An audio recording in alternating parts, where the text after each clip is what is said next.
my friend. Welcome to My Artist Friend Season 2. This is a podcast all about the artists behind the art. I am your host, Becky Helms.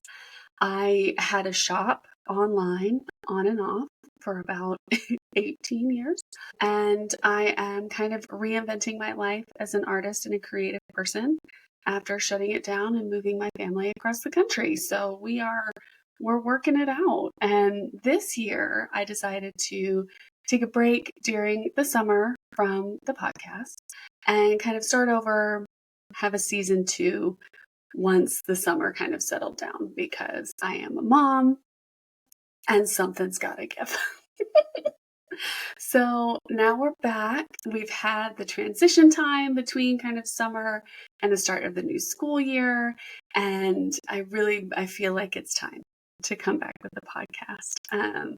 And I thought this would be a good episode to kind of talk about what happened over the summer and what worked and didn't work from like a creative standpoint, from a human standpoint, possibly neurodivergent standpoint. And just kind of recap my expectations versus the reality and kind of how I square them with myself. You know what I mean? So let's get into it. So let's talk about what worked. All right, one of the best things that worked for me over the summer was adding events to the calendar. So the big stuff that I did not want to miss, I made sure we have this big old like year calendar in our kitchen that's like right by the door to the garage, and it's got all the months of the year. You can kind of fill it in yourself with a dry erase marker. I love it. And I put down like the most important things over the summer that I really didn't want to miss.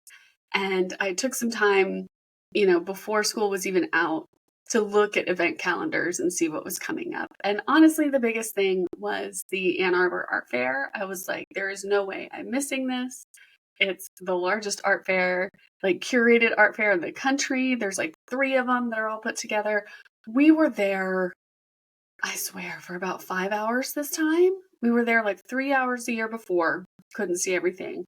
5 hours this time and still couldn't see everything. Like, I'm obsessed with this art fair, and I managed to get a piece of art from an artist that I've literally been thinking about like every single day when I didn't buy it the year before. And I was like, I'm getting something this time. Anyway, that was my favorite thing. Putting it on the calendar, making sure everybody knew, like, this is important. We are going to do this. I'm so glad I did, because at one point it was amazing. We were walking around in downtown Ann Arbor. We were on the campus, and like it was the weather was beautiful. I was just wearing this giant like muumuu shirt dress thing, right?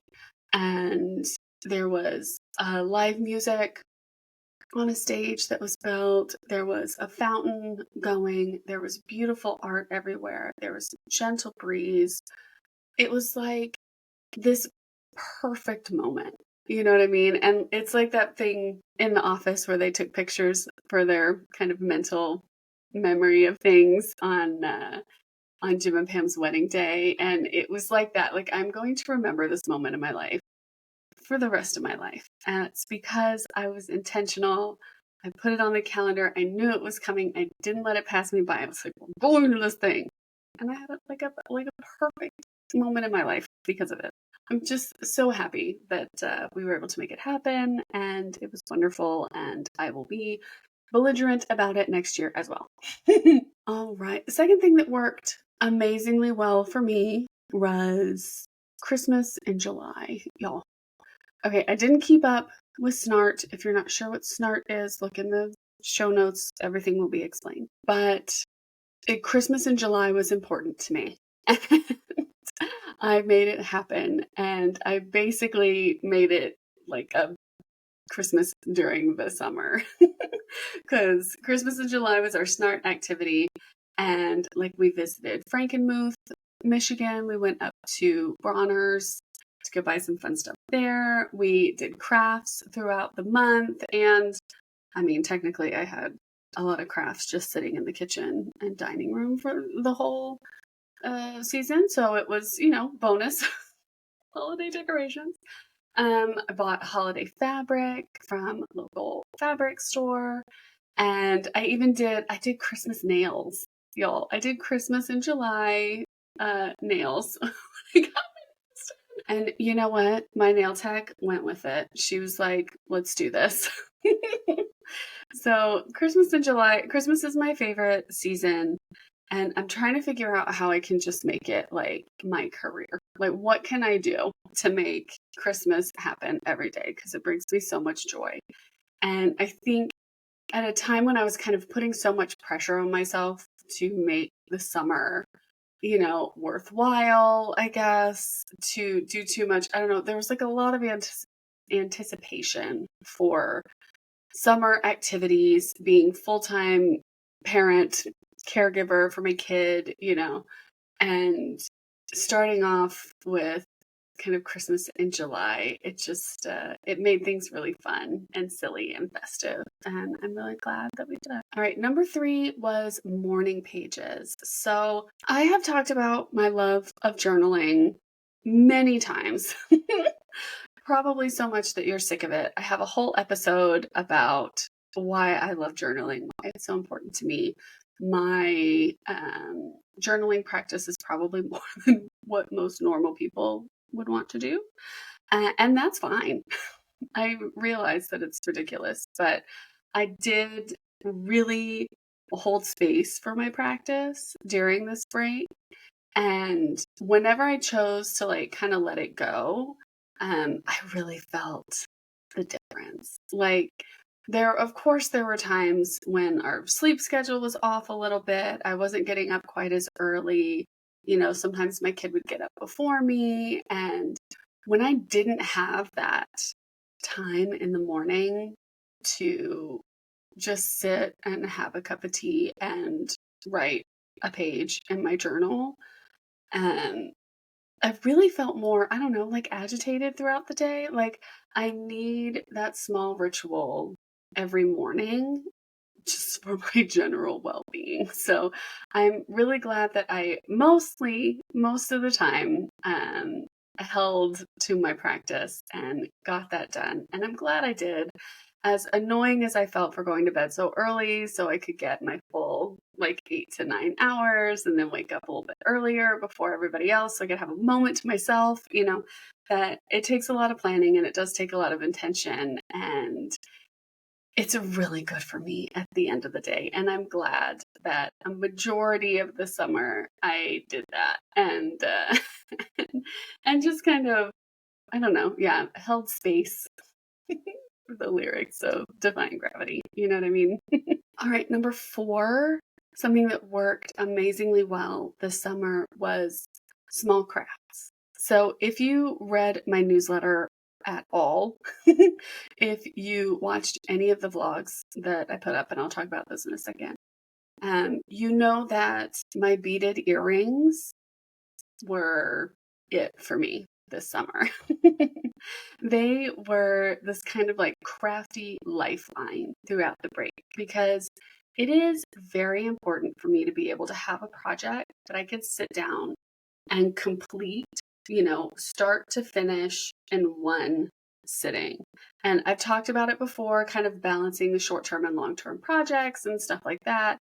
But that was in days where things got crazy, in days when it was just like too much, being able to just like come up here into this messy room, and I have all of my beading stuff right here on the desk, and I could just play with something, even if I didn't finish a full pair of earrings and like put all the findings on and do all that. Just playing with the patterns, playing with the colors, just having a minute to be creative in that way was really, really important to me. So if you want to see what kind of earrings I made, you can scoot back through the newsletter, and I have some pictures, my little crafty segment of the newsletter, but it was really fun. So I highly recommend, if you have a space to kind of keep some supplies out for whatever your favorite craft is, if it's drawing, if it's painting, if it's some kind of little clay something, I don't know. Keep it out and have it there. And then when you're starting to feel a little frazzled, a little frustrated, a little overwhelmed, just go up, put on some cute music, and just make something fun for yourself. You don't even have to finish it, but even if you just explore, just play. It's really important. And it was really helpful for me. All right, the last thing that ended up working way better than I thought it would and was super fun was doing my vlogs. So I am so glad that I recorded videos each week.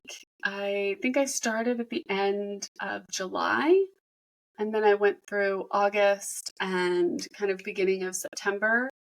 And like just having a record of our days kind of helped me to see how much we actually did. Like, even if it wasn't what we planned.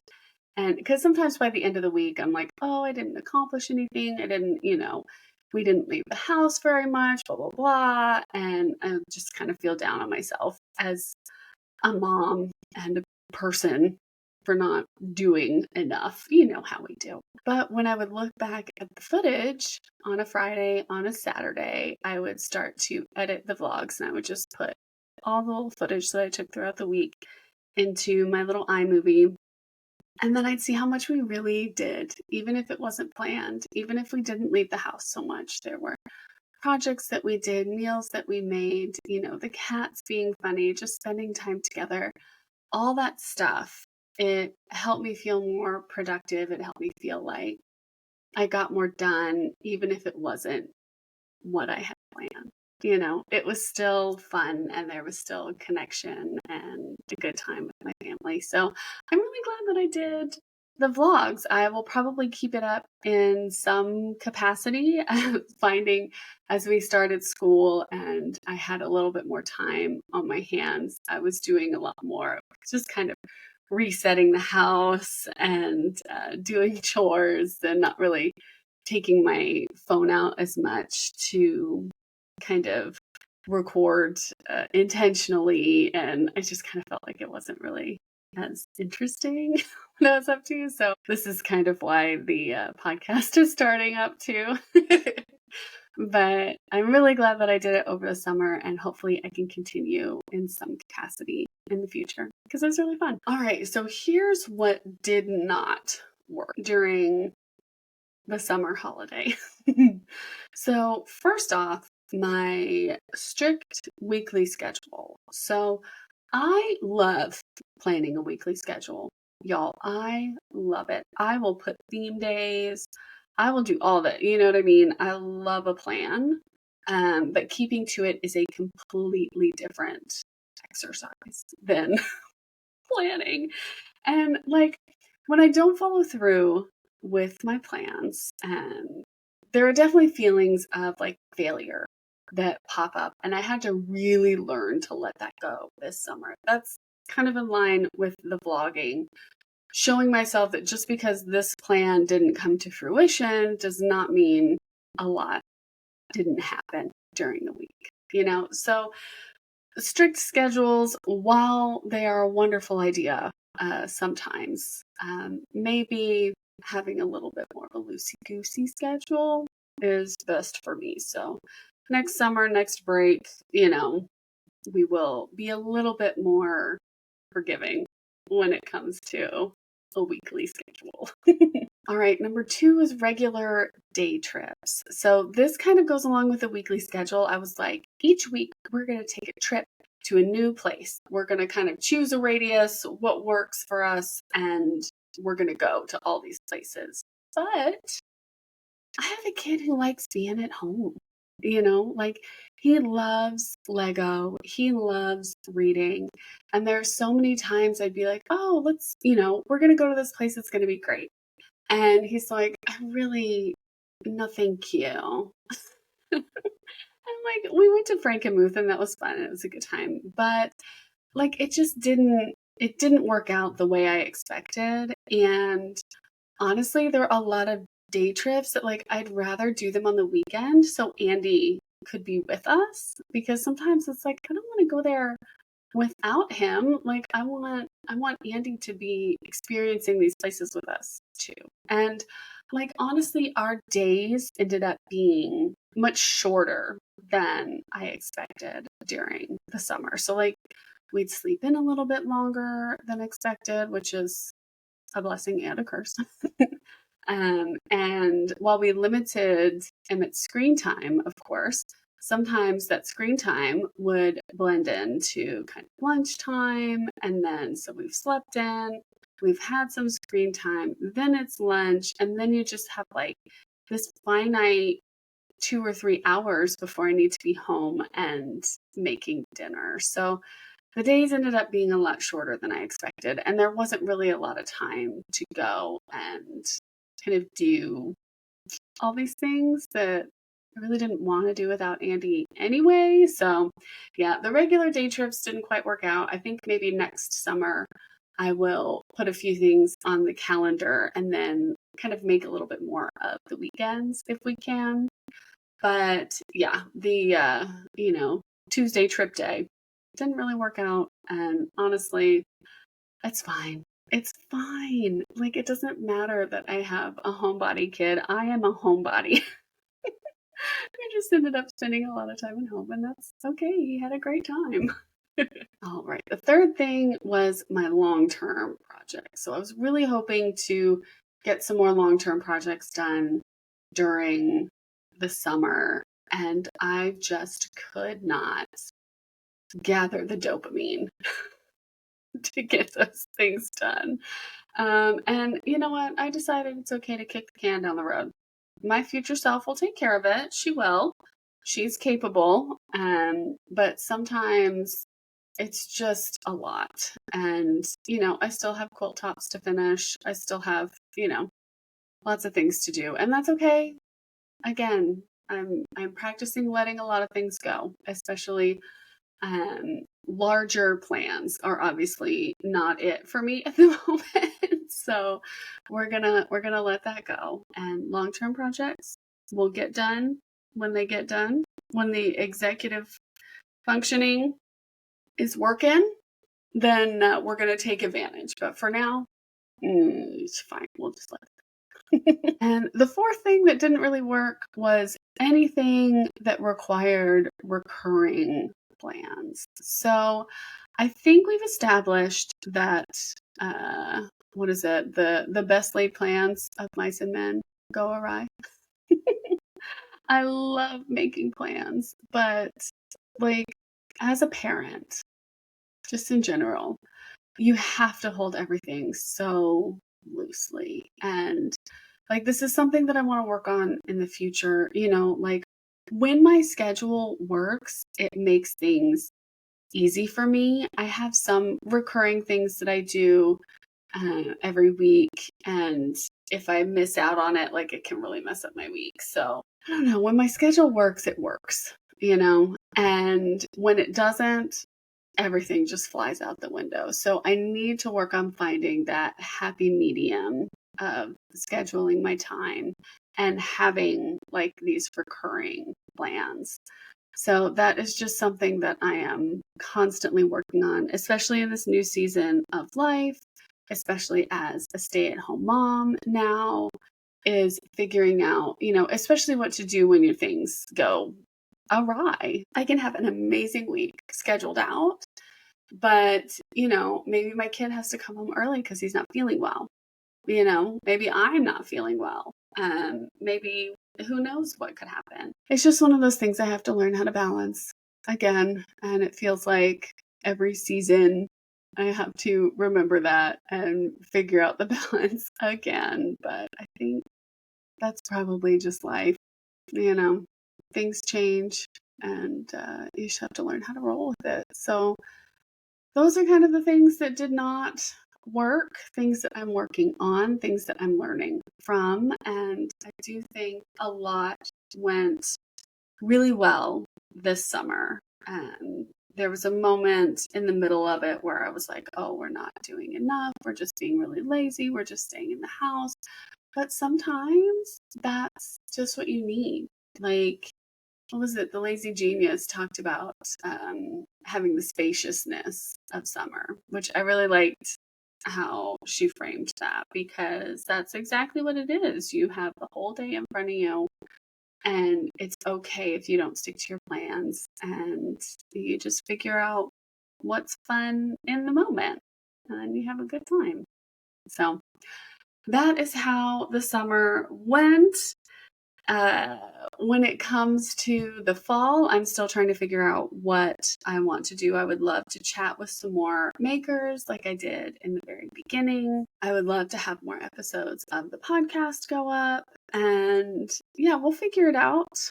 And we'll figure it out together, and it will be fun. I hope. Thank you so much for listening. So yeah, if you want to support this little podcast, this little space on the internet, you can go over to Substack and subscribe. It's free. There's a paid tier if you're feeling sassy, but every Friday I send out a newsletter. Every Monday I send out a vlog or podcast. And yeah, and sometimes I don't send them on those days. Sometimes life happens, but we do what we can, and I do my best. And yeah, I hope you enjoyed this episode. Be sure to follow me on Instagram at the Becky Helms. And just like always, I have no idea how to finish this. Okay, I love you. Bye.